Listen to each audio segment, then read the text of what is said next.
People are always on the lookout for the latest and the greatest gadgets to enhance their digital experiences. And when it comes to smartphones, two of the most anticipated devices of 2023 are the Google Pixel 7a and the Samsung Galaxy A54. Now, both of these phones are in the battle for the best budget phone right now, and in today, we're going to dive into its features, the performance, and the overall value to help you decide which one is the best fit for you. So from the slick and stylish design to the camera capabilities, there are a lot to explore with these devices. Whether you're a photography buff, a gamer, or somebody who just needs a reliable phone to get through the day, the Pixel 7a and the Galaxy A54 have a lot to offer. So let's explore the ins and outs of these two incredible devices, and by the end of this video, you have a clear understanding of which is the right fit for you. So let's get started. Hi everyone, my name is KJ Awas, and when it comes to the hardware of the Pixel 7a, there are two things I love and there's one thing that I hate. Now, one of the good things is the design. Now, the A series devices never really stray far away from the more expensive flagships, and this goes all the way back to the Pixel 3a.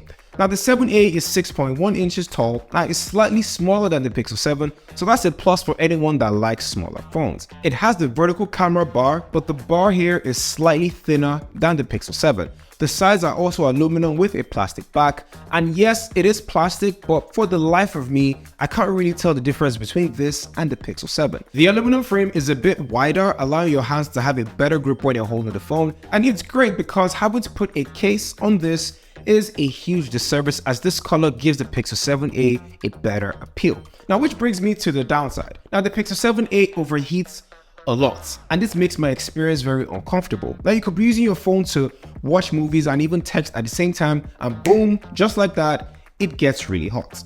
Whereas the Galaxy S23, the Galaxy A54 is Samsung's mid-range contender of the year, and it does a lot of things right with its hardware, but also falls short in some aspects, which isn't exactly a big deal, but I thought I should highlight that. Now, the A54 is considerably thicker and slightly heavier than the Pixel 7a. It weighs 202 grams with an all-plastic frame that makes it kind of hard to use with one hand if you have smaller hands. That being said, it has the same design as the S23 Plus, and Samsung has basically made all their phones have the same design language, which is good because from the back you can't even tell. So you're getting a mid-range phone with the design of a $1,000 phone, which is a nice to have. It is 6.4 inches tall, which gives a lot more room for gaming and consuming content, and the phone also has an IP67 water resistant rating similar to the Pixel 7a. Pixel 7a, in my opinion, has a better design and form factor. It is slimmer and has aluminum rails, which gives it more of a flagship feel.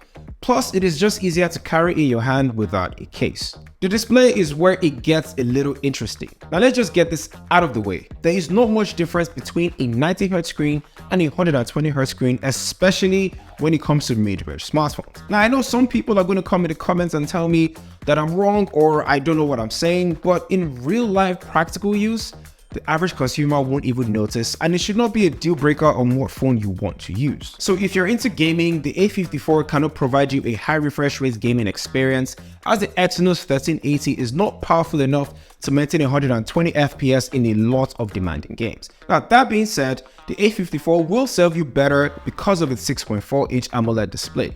In other words, both of these displays are very similar and there aren't any significant differences. It's like Samsung and Google copied each other's blueprints, because if you look at the S23 and the Pixel 7, you can see that the bezels are a lot thinner or more symmetrical. With these ones, they kind of like didn't care and just said, let's make sure this looks like a budget phone from the jump, because these bezels are incredible. Now, with software experience and the performance, this is really an easy one because there really isn't any competition, and that's because Samsung dropped the ball on the A54. Now, the Pixel 7 has the Tensor G2 chip, and that is the same chip that is in the just announced Pixel Fold, Pixel 7, and the Pixel 7 Pro, making this one of the fastest phones under $500. You can also add the fact that Google is updating Material You and infusing AI into the Google software, and that sets it vastly apart from the other mid-range phones that are out there. It also performed better than the Exynos 1380 in single and multi-cores on Geekbench. The A54 is currently on One UI 5.1 and it promises more software updates than the Pixel 7a, so that is a good addition. However, One UI is loaded with a lot of bloatware which can be easily uninstalled. Just letting you guys know what you're into. A big area for contention is the battery life. This makes or breaks how users will interact with their phones. Now the Pixel 7a is 4,382 milliamp hours, and that is the same size as the Pixel 6a, but with a different processor you're going to get improvements in battery efficiency and you get better battery life. It will last you a day if your day ends at 6 p.m. If it doesn't, charging is not really the best with its 18-watt charging, so it won't give you a good top-up. Now it does have wireless charging, making it more convenient. On the A54, it has the standard 5,000 milliamp hours of battery from last year with 25-watt charging, and this easily will last you a full day and maybe then some. Now even though it does not have wireless charging, it is the clear winner in this category. Now the cameras are a different story. The Pixel devices are known for having great cameras from their flagships all the way down to the mid-range smartphones. Now with Samsung, there is a lot to be desired. Daylight pictures are great on both phones with more saturation on the A54, but the Pixel 7a offers better quality in sharpness, dynamic range, and of course skin tone.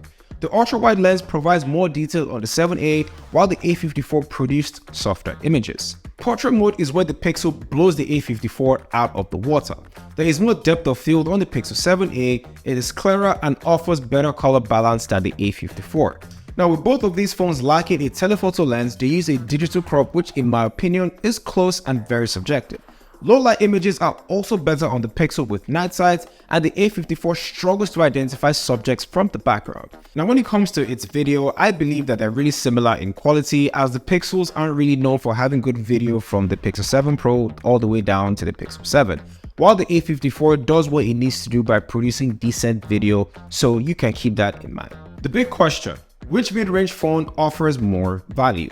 Now you can get the A54 right now for $375 USD in many retail stores, while the Pixel 7 starts off at $499. Now even though the A54 is cheaper, the better value for me is the Pixel 7a. It offers best-in-class performance, a better camera, and a better software experience. I don't think anyone that buys this phone objectively should have any issues with it. So that's been it. Thank you guys for watching this video, and there is so much more Pixel 7a content coming to you soon, so make sure you subscribe to the channel if you want to be the first to get that. I will catch you guys in the next one.